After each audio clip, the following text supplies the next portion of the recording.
ያዕቆብን ትንሿን ታሪክ አንስተን ለዛሬ እንድንማማር እግዚአብሔር ቢፈቅድ መርጠናል ማለት ነው። እማራለሁ፣ አስቀድሳለሁ፣ ቤተክርስቲያን ሄዳለሁ፣ ገዳም ዞራለሁ፣ ምን እላለሁ። ምንም እኮ ያመጣሁት ለውጥ የለም።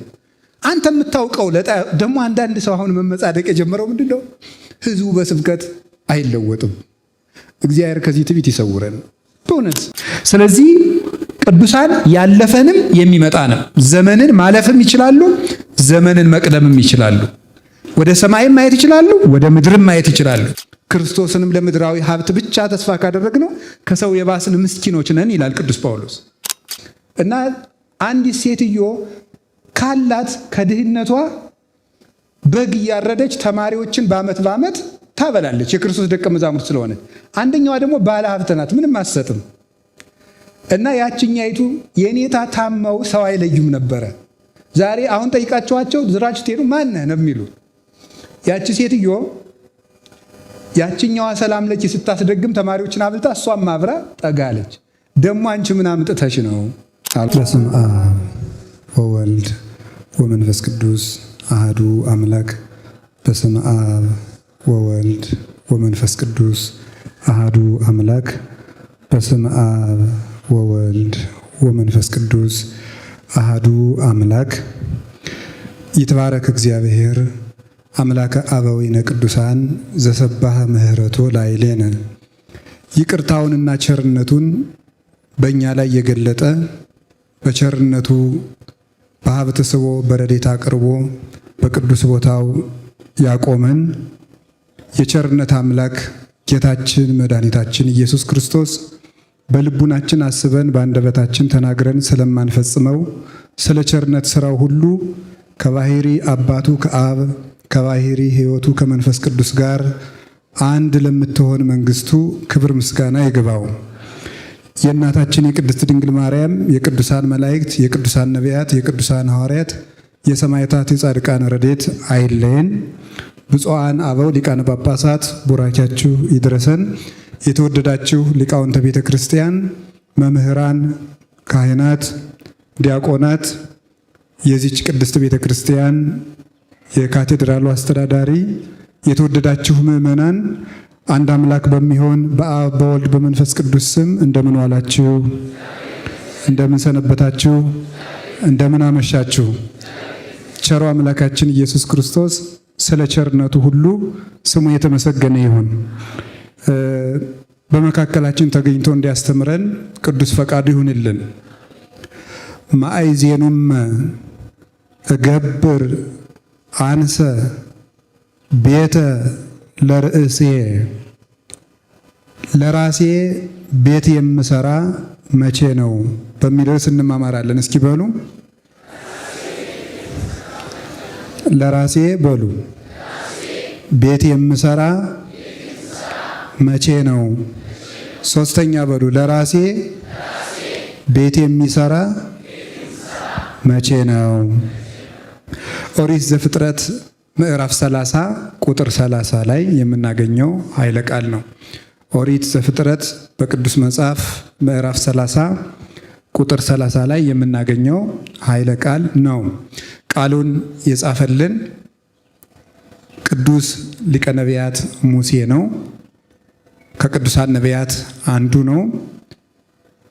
እግዚአብሔር የመረጣቸው ቅዱሳን እሱ ከለገሰው ሊገልጠው ከወደደው ምስጢር እንደማይከፈልባቸው ምስክር ሆኖ ከሚጠቀሱ ነቢያት ቀዳማዊው እርሱ ነው። በቅድስት ቤተ ክርስቲያን ትምህርት እግዚአብሔር ሁሉን ያውቃል፣ በሁሉ ቦታም አለ። ቅዱሳን ደግሞ ምሉ ሳይሆኑ እንደ እግዚአብሔር ምሉ አይደሉም። በአንድ ቦታ ተቀምጠው በእግዚአብሔር ብርሃን ያለፈውንም የሚመጣውንም ያሉበትንም ወደ ሰማይም ወደ ምድርም ማወቅ የሚችሉበት የእግዚአብሔር ብርሃን አላቸው። ለምሳሌ ፊት ለፊታችን አንድ ጨለማ ቢሆንና አነስ ያለች ባትሪ ብናበራ የባትሪዋ ብርሃን እስከሚደርስበት ድረስ ብቻ መመልከት እንችላለን። ባትሪዋን ወደ ባውዛነት ብናሳድጋት ደግሞ ራቅ ብለን ማየት እንችላለን። ፀሐይ የወጣ እንደሆነ ደግሞ አሻግረን መመልከት እንችላለን። በብርሃኑ መጠን እይታችንም እንዲሁ የሰፋ ይሆናል። ቅዱሳን የሚያዩት በፀሐይ ጽድቅ በኢየሱስ ክርስቶስ ብርሃን ስለሆነ አጥርተው የሚያዩበት መንፈሳዊ ዓይን አላቸው። የቱንም ያህል አንድ ቦታ የተወሰነው መልአክ፣ ነቢይ ይሁን ቅዱስ የትም ቦታ ሆኖ አንድ ቦታ ላይ ተወስኖ በሰማይም በምድርም ያለውን ማየት ይችላል። በማን? በእግዚአብሔር ብርሃን ማለት ነው። እኛም እንኳን በአቅማችን እኔ አልተማርኩም እንጂ የኛ ወገኖች ማለት ነው የሳይንስ ባለሙያዎች በቴሌስኮፕ እና በማይክሮስኮፕ እይታ ማስፋት ችለዋል።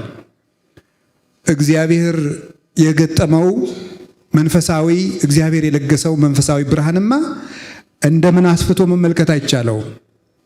ስለዚህ ቅዱሳን አስፍተው አምልተው አጥርተውም ጭምር ማየት ይችላሉ። ለዚህ ምስክር የሚሆነን ሙሴ ነው። አንዱ አባታችን ሙሴ ሰማይና ምድር ሲፈጠር አልነበረም። ብዙ ዘመንም ይርቀዋል። ከአዳም እስከ ሙሴ ከ4000 ዓመት በላይ ይርቃል። ከአዳም እስከ ሙሴ 4000 ዓመት ይርቃል። ግን ሰማይና ምድር ሲፈጠር እንኳን ሙሴ አዳም እንኳን አልነበረም።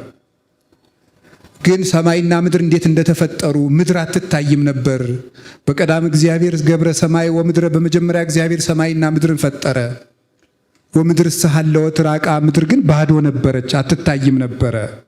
ወመንፈስ እግዚአብሔር ይጼልል መልዕልተ ማይ፣ የእግዚአብሔር መንፈስም በውሃው ላይ ሰፎ ነበረ እያለ እንዴት ውሃው ከምድር እስከ ሰማይ መልቶ ይገማሸር እንደነበረ አብሮ እንደነበረ ውሃውን እየቀዳ የከፈለ መስሎ ወይ በእግዚአብሔር ለይትጋባ ማይ ውስተ ምዕላዲሁ፣ እግዚአብሔርም ውሃው በየስፍራው ይሰብሰብ አለ እያለ ውሆች ሲሰበሰቡ አንዱን ክፍል ከዚህ ጠፈር በላይ ሲወስነው አንዱን አርግቶ ጠፈር ሲለው አንዱን ለምድር እንደመቀነት ሲያስታጥቃት ሙሴ ይመለከት ነበረ።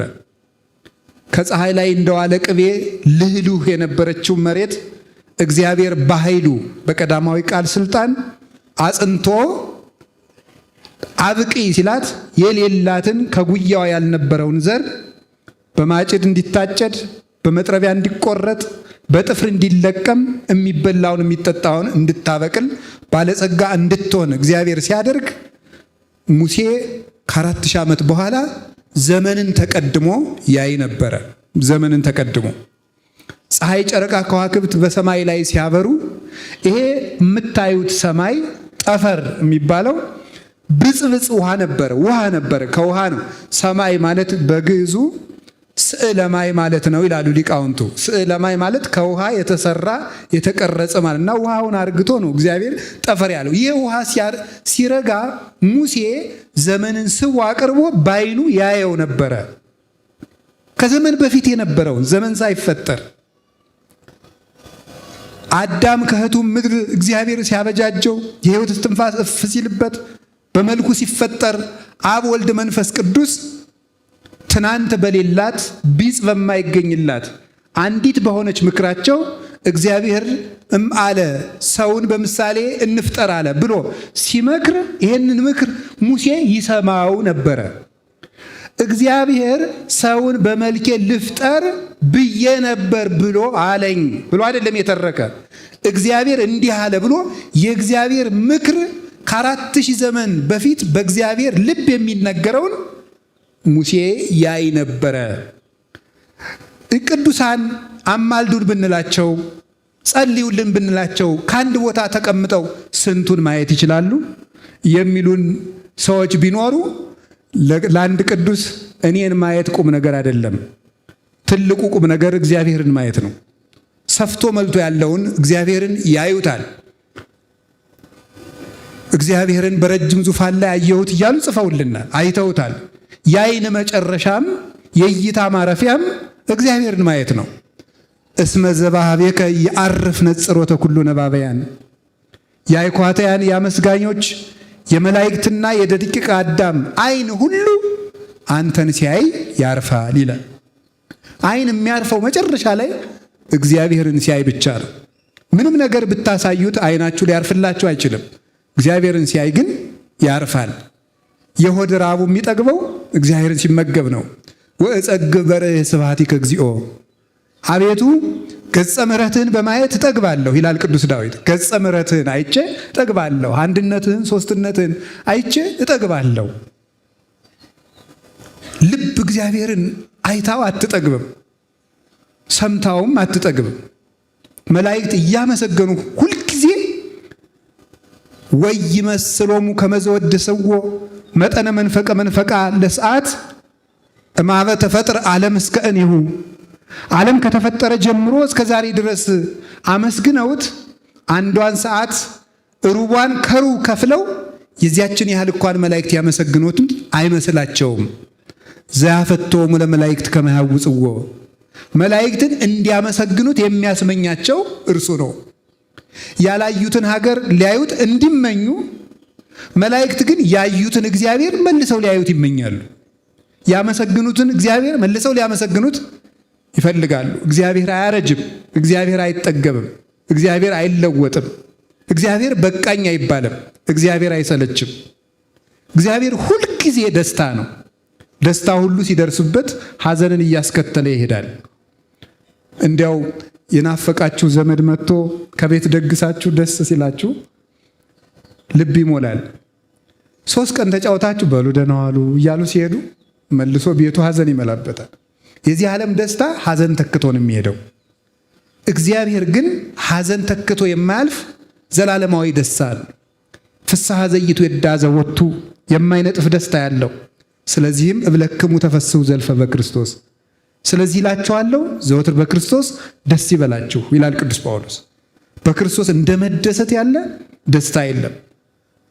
እግዚአብሔር በኃጢአት እንዳንደሰት የሚከለክለን እሱ አለቃችን ስለሆነ ለእኔ ስልጣን ተገዙ ብሎ ኃያልነቱን ለመግለጽ ሳይሆን ኃጢአት ሐዘንን ተክቶ የሚሄድ ደስታ ስለሆነ ልጆች እሱን ተውትና ማያልቅ ደስታ ልስጣችሁ ብሎ ነው። ስለሚያዝንልን ነው የሚከለክለን። እናት ልጇ እሳት ልጨብጥ ባለ ጊዜ የምትከለክለው ጠልታው እንዳልሆነ እንዳይጠብሰው ብላ ነው እንጂ እግዚአብሔርም እንደዚሁ ነው። ስለዚህ እግዚአብሔር ለአንድ ቅዱስ፣ ለአንድ ጻድቅ፣ ለአንድ ነቢይ፣ ለአንድ መልአክ እኔና አንድ 10 ሰዎች ወይም እኔና 6 ቢሊየን ሰዎች በየትኛውም አይጉር ሁነን ብንጠራው አንድ ቅዱስ ሁላችንም እኩል ማድመጥ፣ ሁላችንም እኩል ማየት ብርቅና ድንቅ ነው እንዴ? መልቶ ሰፍቶ የሚኖር እግዚአብሔርን አይተውት የለም እንዴ? አይተውታል እኮ። እግዚአብሔርንስ አንድም ያየው የለም ይላል መጽሐፍ ቅዱስ። እንደ ጌትነቱ ያየው የለም፣ እንደሚገባው ያየው የለም ማለት ነው እንጂ ለእኛ እንደሚገባስ አይተነዋል። ቅዱስ ቄርሎስ ዘኢየሩሳሌም እንደሚለው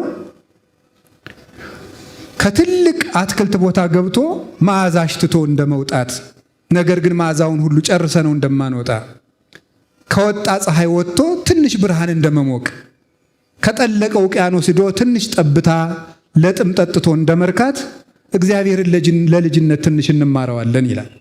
ለአቅማችን ለሚበቃን ያህል የገለጠልንን አውቀናል። ስለዚህ ቅዱሳን ያለፈንም የሚመጣንም ዘመንን ማለፍም ይችላሉ፣ ዘመንን መቅደምም ይችላሉ። ወደ ሰማይም ማየት ይችላሉ፣ ወደ ምድርም ማየት ይችላሉ። ለምን? አይናቸው ላይ የሚቆመው ብርሃን ፀሐይ ዘዘልፈ ያበርህ ዲበ ቅዱሳን፣ ሁልጊዜ በቅዱሳን የሚያበራው ጠፈር ደፈር ወይም ተራራና ጠፈር ምሸት የማይከለክለው እውነተኛው ፀሐይ ክርስቶስ ነውና። እናም ሙሴ ይህንን መጽሐፍ ጽፎልናል። ኦሪትም ማለት ብርሃን ማለት ነው። እሱ የእግዚአብሔርን ብርሃን አይቶ የጻፋት ዓይንን የምታበራ ብርሃን ናት። በዚህ ሕግ ውስጥ እግዚአብሔር እንዴት አድርጎ ወዳጆችን ይመግባቸው እንደነበር፣ ወዳጆቹም ለእግዚአብሔር እንዴት ይታመኑለት እንደነበር ተጽፎልናል። ከዚህም ታሪክ አንዱ የያዕቆብ ታሪክ ነው። ዛሬ በ28 የአማኑኤል ልደት እንደምናስበው የአብርሃም፣ የይስሐቅ፣ የያዕቆብ የሦስቱ አስራወ ሃይማኖት የሚባሉት የእነዚህ አበውም ወራዊ መታሰቢያቸው ነው። የሚገርመው አንድን ቅዱስ በዚህ ቀን እገሌ ያረፈ ይልና ስንክሳር በወር ግን መልሶ በዚህ ቀን እገሌ ያረፈ አይልም። በዓመቱ አንድ ጊዜ ተርኮት ነው የሚሄደው። አብርሃም፣ ይስሐቅ፣ ያዕቆብን ግን በወር በዚህ ቀን የአብርሃም፣ የይስሐቅ፣ የያዕቆብ መታሰቢያቸው ነው ይላቸዋል። እነዚህ ቅዱሳን አባቶቻችን የእምነት ዕንቁና ፈርጥ ናቸው። እግዚአብሔር በእነሱ ትከሻ ላይ ወርዶ ነው ዓለምን የጎበኘው። ቃል ኪዳንንም እንዳይበጠስ የቀጠለው በእነሱ ሰንሰለትነትን ነው። ስለዚህ አብርሃም፣ ይስሐቅ፣ ያዕቆብ የማይረሱ ናቸውና የያዕቆብን ትንሿን ታሪክ አንስተን ለዛሬ እንድንማማር እግዚአብሔር ቢፈቅድ መርጠናል ማለት ነው። ይህን ቃል አሁን የነገርኳችሁን ቃል ያዕቆብ ነው የተናገረው። አባታችን ያዕቆብ የይስሐቅ ልጅ ነው፣ የርብቃ ልጅ ነው፣ የኤሳው ወንድም ነው። እንደምታውቁት ኤሳውና ያዕቆብ ወንድማማቾች ሲሆኑ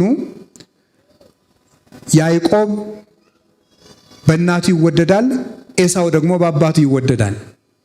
ኤሳው አዳኝ ነው፣ ያዕቆብ ደግሞ ቤት የሚውል ሰው ነው። ከዕለታት አንድ ቀን የምታውቁት ታሪክ ነው። እናቱ ለያዕቆብ ምግብ ሰጥታው ሲበላ ኤሳው አደን ሳይቀናው ውሎ ደረሰና እባክህን አብላኝ አለው። ብኩርናህን ለእኔ ስጠኝና አበላሃለሁ አለው። ምን በዚህ ብኩርና ምን አግኝቼበታለሁ? ለዕለት እንጀራ የማይሆን ብኩርና ውሰደው አለው። ብኩርና አንዱ ችግሩ ምድራዊ ነገር ሲያሰጥ አለመታየቱ ነው። ብኩርናውን እኔ ምን አግኝቼበታለሁ በዚህ አለና በል የእግዚአብሔርን ስም ጠርተህ ስጠኝ ሰጠው። እንካ ብላ ብሎ ሰጠው፣ በላ። በአጭር ቃል እያብራራሁት ልሂድ። በኋላ የምንቆይበት አንድ ርዕሰ ጉዳይ ስላለ ርዕሳችን ይሄን እዚሁ እየነገርኳችሁ ነው የምሄደው። ብኩርና ሃይማኖት ነው። የእግዚአብሔር ልጆች ሃይማኖት ነው። ክርስትና፣ ንጽህና፣ መንፈሳዊነት ነው። ሰይጣን እኛን ከሚታገልበት መንገዶች አንዱ በዚህ ነገር ምን ተጠቅመህበታል ነው የሚለው። ይኸው ጸሎት መጸለይ ከጀመርክ ብዙ ቀን ሆነ፣ ግን ምን አተረፍክ? እግዚአብሔር አንዱንም ጥያቄህን እንኳን አልመለሰልህም። እስከ ዛሬ ገንዘብህ አይበረክትም። እስከ ዛሬ ያመሃል። እስከ ዛሬ ጠላቶች አሉ። እስከ ዛሬ የትም ሂደህ ከስረህ ትመለሳለህ። ምንም ያላተረፍክ ሰው አይደለህ እንዴ? እና እግዚአብሔር ምን ሊያደርግልህ ነው እንደዚህ የምታደርገው ይላል። ተስፋ ሁልጊዜ በዓይን አይታይም፣ ዕለቱንም አይደርስም። ይህም እግዚአብሔርን መፈታተን ነው። ክርስቶስንም ለምድራዊ ሀብት ብቻ ተስፋ ካደረግነው ከሰው የባስን ምስኪኖች ነን ይላል ቅዱስ ጳውሎስ። ይሄንን ይላል ልክ ኢዮብን ሚስቱ እግዚአብሔርን ስደብና ሙት እንዳለችው፣ እግዚአብሔር ከዚህ በላይ ምን ሊያደርግ ነው? ስደበውና ሙት እንዳለችው ምን ሊያደርግልህ ነው እግዚአብሔር ይለናል። የዚህ ጊዜ ነው መንቃት። እግዚአብሔር በሚደርስበት ቀን እኛ ሰልችተን እንዳንገኝ ማለት ነው። ከዚያ በኋላ ለፍተን እግዚአብሔር መልስ በሚሰጥበት ቀን እኛ ሰልችቶን እንወጣለን። ያ እንዳይሆን የጸሎታችን ፍሬ አሁን ማጨድ መፈለግ የለብንም። አሁን መለወጥ መፈለግ የለብንም። አሁን ቅዱስ ላንሆን እንችላለን። አሁን ላንለወጥ እንችላለን። ደግሞ እድገታችን እኛ እየለካ ነው የሚመዘን ሚዛን አይደለም። አንድ ጥያቄ ልጠይቃችሁ እንዴ፣ ከእናንተ መካከል ቁመቱ ሲያድግ አይቶ የሚያውቃለ? እስኪ አይቶ የሚያውቅ በሞት ያለ እንዴ? በፍጹም የለም። እናቶቻችን ሳይተው ያውቃሉ? እንደው ልጁ አንገቱ መዘዝ ሲል ቢያዩት አይደነግጡ? ያስደን ይደነግጣለሁ። መዘዝ ቢል እንደባ ይደነግጣል። ልጁ አንገቱ መቼ እንደጨመረ አናውቅም። ወገቡ እንዴት እንዳደጋ ነው። ዝም ብሎ አድጎ ነው የምናገኘው። በጣም ነው እኮ የሚያስደንቀው። አድጎ ነው የምናገኘው። አሁን ዘርታችሁ፣ እውነቴን እኮ ነው የምነግራችሁ፣ ዘርታችሁ እስኪ እንዴት እንደሚበቅል ለየው ብትሉ በፍጹም አታዩት። በቅሎ ነው የምታዩት። ባትሪ እያበራህ እዚያው ብትቀመጥ ቁመቱ ሲጨምር አይታይም። በቃ አዝመራው አድጎ ነው የሚገኘው እንጂ ሲያድግ አይታይም። እድገታችን እኛ እያየነው ላይሆን ይችላል። ምንም የተለወጥኩት ነገር የለም እኮ። እማራለሁ፣ አስቀድሳለሁ፣ ቤተክርስቲያን ሄዳለሁ፣ ገዳም እዞራለሁ፣ ምን እላለሁ። ምንም እኮ ያመጣሁት ለውጥ የለም። አንተ የምታውቀው ደግሞ አንዳንድ ሰው አሁን መመጻደቅ የጀመረው ምንድን ነው? ህዝቡ በስብከት አይለወጥም። እግዚአብሔር ከዚህ ትዕቢት ይሰውረን። በእውነት እንዴት ነው የማይለወጠው? አንደኛ እንደዚህ ያለ ትዕቢት ሰው እንዳላደገና እንዳደገ የሚያውቀው ማን ብቻ ነው? እግዚአብሔር ብቻ ነው። በምን ታውቃለህ እንዴ? ሰው እኮ እያመነዘረ እያየኸው ራሱ እኮ ውስጡ ምን እንደሚያስብ እኮ አታውቅም። ሌሊት ምን እያሰበ እንዳደረ እኮ አታውቅም። ሰኞ ሲሰርቅ ያየኸው ሰውዬ ማክሰኞ ምን ሲሰራ እንደዋለ እኮ አታውቅም። እኛ አናውቅም። ለመርኢ ከፈያታዊ ወዘማዊ በል በአይቲ አእምር ለማይቀድመኒ በዊአ ውስተ ገነት ከመፈያታዊ ዘየማን። አንተ ሰው ሌባ ወይም ወንበዴ ወይም ዘማዊ ብታይ ይሄ ሰውዬ እንደ ፈያታዊ ዘየማን እኔን ቀድሞኝ መንግሥተ ሰማያት ይገባ እንደው ምን አውቃለሁ እያልክለፍ ይላል። ምን አውቃለሁ እያልክለፍ። ሰው እንደምናየው አይደለም፣ ሰው እንደምናስበው አይደለም። እናማ ገበሬው ሳያውቀው ዘር እንደሚያድግ የሚሰብከው ሳያውቅ ተሰባኪው ያድጋል። እኛም ሳይገባን አድገን ይሆናል። ስለዚህ ለውጣችንን ማረጋገጥ የለብንም፣ የቀረንን ለማስተካከል ነው እንጂ የጸሎታችንና ደግሞ የልፋታችን ፍሬም አሁን ማጨድ መፈለግ የለብንም። እኔ ተስፋዬ ጤና አይደለም፣ እኔ ተስፋዬ ሀብት አይደለም፣ እኔ ተስፋዬ የሰው መውደድ አይደለም፣ እኔ ተስፋዬ ክርስቶስ ነው። ክርስቶስ እስካለኝ ድረስ የጸሎቴ ምላሽ ምንም ይሁን ምን ከጌታዬ ጋር እኖራለሁ ማለት አለብን እንጂ እንደ ኤሳው ሰይጣን ሁልጊዜ ስትተኙም ውዳሴ ማርያም ስትደግሙ ዳዊት ስትደግሙ ንስሐ ስትገቡ ንስሐ ገባህ አልገባህ ምን አምጥታል ቢላችሁ ለሰይጣን ይመልሱለት ብኩርናውን ሸጠና ከዚያ በኋላ ከዕለታት አንድ ቀን ይስሐቅ እንዲህ አለው። ምን አለው? ልጄ አደን አምጣና አብላኝና ልመርቅህ አለው። እስኪ በሉ አብላኝና ልመርቅህ ነው በሉ ያልኳችሁ፣ በሉ እንጂ አብላኝና ልመርቅህ። ምን በለኝና ነው? እንዲሁ ዝም ብሎ ሳያበሉ ምርቃት የለም። አብላኝና ልመርቅህ ነው ያለው። አብልቶ ነው።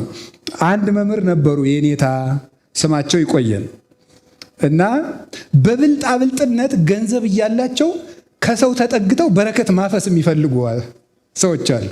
መጋቢ ብሉይ ሐዲስ የኔታ ኃይለ ሚካኤል ይባላሉ እና በጣም የበቁ መምህር ናቸው። የደብረ ሃይማኖት መካነ ኢየሱስ የብሉይ ሐዲስ መምህር ናቸው እና አንዲት ሴትዮ ካላት ከድህነቷ በግ እያረደች ተማሪዎችን በዓመት ታበላለች። የክርስቶስ ደቀ መዛሙርት ስለሆነች። አንደኛዋ ደግሞ ባለ ሀብት ናት፣ ምንም አትሰጥም። እና ያችኛይቱ የኔታ ታመው ሰው አይለዩም ነበረ። ዛሬ አሁን ጠይቃችኋቸው ዝራችሁ ትሄዱ ማነህ ነው የሚሉ። ያቺ ሴትዮ ያችኛዋ ሰላም ለኪ ስታስደግም ተማሪዎችን አብልታ እሷም ማብራ ጠጋለች። ደግሞ አንቺ ምን አምጥተሽ ነው አሏት ይባላል። ማለት ተጠግቶ ዝም ብሎ ሰላም ለኪ አለ እንዴ? ስራ መስራት ነው እንዴ? ተጠግቶ ነገር የለም፣ ስራ መስራት ነው። እንግዲህ እሳቸው ሰው አይለዩም፣ ግን እሷን እንዴት እንደለዩት እግዚአብሔር ነው የሚያውቀው። በጣም ነው የሚያስደንቀው። እስቲ አብላኝና ልመርቅህ በሉ። አብላኝና ምን ልበል? ልመርቅህ ነው። ይኸው ጊዜ የሚገባውን አሁን ይሄ የከተማ ሰው አጓጉል ብልጠት አለው። በጣም ይቅርታ አድርጉልኝ። ማጠቃለሌ አይደለም። እሺ ማጠቃለያ እኔ ማጠቃለል አይደለም። ይሄ ባልማርም ሲሉ እንደምሰማው ጄኔራላይዜሽን የሚባል ነገር ነውር ነው። አበበ ሌባ ነው፣ ክሊዮናል ሰው ሁሉ ሌባ ነው፣ እንደዚህ ነውር ነው ተብሎ ፍሬሽማን ኮርስ ተምራችሁታል እናንተ። እኔ ሰምቼ ነው። እና አሁን ምንድነው ይሄ ማጠቃለል ነው። እኔ ማጠቃለል አላልኩም፣ እንደሱ አላልኩም። እያልኩ ያለሁት ግን ምንድነው አጓጉል ብልጣብልጥነት አለ። በቃ ቤተ ክርስቲያንን ጠበቅን መስሏችሁ እባብ ያየ በልጥ ደነገጠ እንደሚባለው ብራውን ለቤተ ክርስቲያን ምን ያደርግላታል? ለቤተ ክርስቲያን አባቶች ምንድን ያደርግላቸው የሚል አለ። ያንተን ድካምህን የምትሸፍን ቤተ ክርስቲያን እንዳትደክም ማበርታት ነውር ነው እንዴ? ነውር ነው ወይ? ቅዱስ ጳውሎስ እኮ ብሏል፣ ተራራ የሚያህል ስብከት ሰብከን ድንብላል ያህል ብንበላ ምንድነው ነውሩ ብሏል እንዴ? እንኳን እንጀራ እኮ አይናችሁን ልትሰጡኝ ይገባል አለ ቅዱስ ጳውሎስ። አይናችሁን ሁሉ ልትሰጡኝ ይገባል። ምክንያቱም እኔ የሰጠኋችሁ ማንን ነው እያለ ነው? ክርስቶስን ነው እያለ ነው። ይገባል። ነገር ግን ጳውሎስ እኮ የሚያስተምረን እንድናበላው ብሎ ነው እንዳትሉኝ ከእናንተ የማንም ዕዳ የለብኝም ይላል። ድንኳኔን እየሰፋው ኖራለሁ ይላቸዋል። ቤተ ክርስቲያንን ስንሰጣት ትሰጠናለች። ትክክለኛ ንግድ ማለት ለቤተ ክርስቲያን መስጠት ነው። እውነት ነው የምነግራችሁ ከልቤ። ትክክለኛ ንግድ ማለት እንደውም አንድ ነገር ልንገራችሁ። እዚህ ስሰማ ነው ሰው አሁን እዚህ መኪና እንዳይሰረቅ የሰፈር ሰዎች ተሰብስበው የሆነ ዘበኛ ይቀጥራሉ አሉ አይደል? እውነት ነው። እኔ አዲስ አበባ አልኖርኩም፣ ስሰማ ነው። መኪናዎቻቸውን የሚጠብቁ 50 ብር ሊሆን ይችላል፣ እኔ አላውቅም ስንት እንደሚከፈል። መኪናውን የሚጠብቁ ፓርኪንጉን የሚጠብቁ ዘበኛ፣ የጋራ ዘበኛ ይቀጠራል። ያን ብር የምታወጡት ለምንድን ነው? የምታወጡት? የበለጠ እንዳይወሰድባችሁ ነው። የበለጠ እንዳይወሰድባችሁ የ5 ሚሊዮን ብር መኪና እንዳይወሰድ፣ አላውቅም ስንት ሚሊዮን እንደሚሸጥ 5000 ብር ልትከፍል ትችላለህ። እግዚአብሔር ከ10 ብር 1 ብር የሚለምነን 9ኙን ለመጠበቅ ነው ይላሉ ሊቃውንቱ። 9ኙን ለመጠበቅ 1 ብር ስጡኝ ይላል። እንዲሁ እኮ ይገርማል። ደግሞ ራሱ የሰጠውን ብር የሚለምን እንደሱ ያለ ቸርማን አለ። ራሱ የሰጠውን ብር የሚለምን፣ ራሱ የሰጠውን ጉልበት፣ ራሱ የሰጠውን አንደበት የሚለምን ቸር ተቀብል ስጡኝና ከኔ እጅ በርክትላችሁ እኮ ነው። አልሰማችሁም እንዴ? ሰምታችኋል እኮ 5 እንጀራ ከክርስቶስ እጅ ሲደርስ 5000 ሰው ሊያበላ በርክቶ አልተመለሰም? በርክቶ ተመልሷል። ከእጄ ይበርክትላችሁ ለማለት ነው። ስጡኝ የሚለው ከኔ እጅ በርክቶ ወደ እናንተው ቤት ይመለስ ለማለት ነው። አሁን ለዚህ ቤተክርስቲያን ለደቡብ ኦሞ አብነት ትምህርት ቤት ለምእመናን ለስብከተ ወንጌል ስናወጣ እኔ እውነቴን ነው ለቤተ ክርስቲያን ውለታ እንደዋላችሁ መቁጠር የለባችሁ። እኔ እንደውም ከህሊናችሁ እንዲጠፋ የምፈልገው እንድትሰጡ ብቻ ሳይሆን ሰታችሁም ቤተ ክርስቲያን እኮ እኛ የሰራናት እኛ የምናኖራት ብላችሁ እንዳታስቡ ነው። እየነገዳችሁ ነው። ጥያቄ ልጠይቃችሁ። አንድ ዕቃ የሆነ አገር ውጭ አገር ሄዳችሁ 50 ሺህ ብር ገዛችሁት። ኢትዮጵያ አምጥታችሁ 100 ሺህ ብር ትሸጡታላችሁ። 50 ሺህ ብሩን ለዚያ ነጋዴ ስትከፍሉት ውለታዬን እንዳትረሳ 50 ሺህ ብር ከፍያለሁ ትላላችሁ? አትሉ?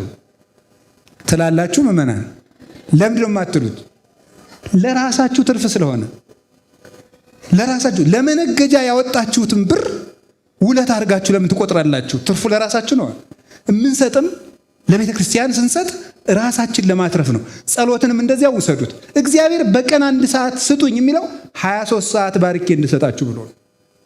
በቀን 1 ብር ለዘበኛ አልከፍልም ካልክ ዕቃው እንደሚወሰደው ሁሉ ለእግዚአብሔር አልሰጥም ማለት ሌላውን በት ነው። አትጠብቀው። እጅህን ከኔ ቤት አንሳ፣ ረድኤትህን ከኔ አርቅልኝ ማለት ነው። እንደዚህ ማለት የምንሰጠው ለዚህ ነው።